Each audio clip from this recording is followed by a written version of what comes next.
Նարնիայի ժամանակագրություններ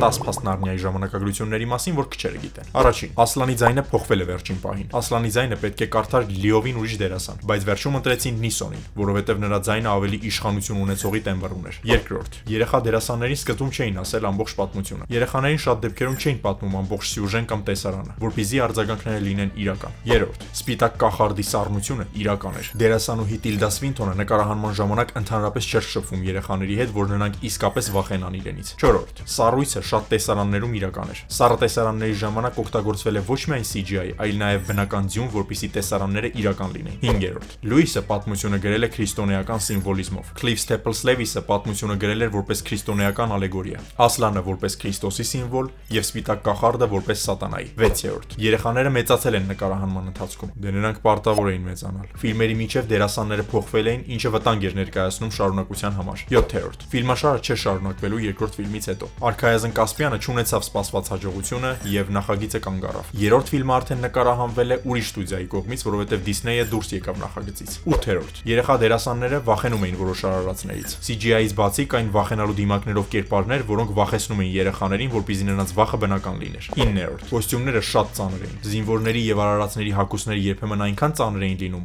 որ շարժվելը գրեթե անհնար էր։ Դրանք հասնում էին մինչև 20-30 կիլոգրամի։ Եվ 10-րդ. Ֆիլմի աշխարհը մասամբ կառուցվել է։ Նարնիայի աշխարհը ոչ միայն CGI էր, այլ հսկայական դեկորներից կազմված կառույցներ, որպեսզի տպավորությունը լիներ իրական։ Մեկնաբանություններում գրիր քո սիրած ֆիլմը, որպեսզի անդրադառնանք, եւ հետեւիր ալիքին, դեռ շատ ֆիլմերից ենք խոսելու։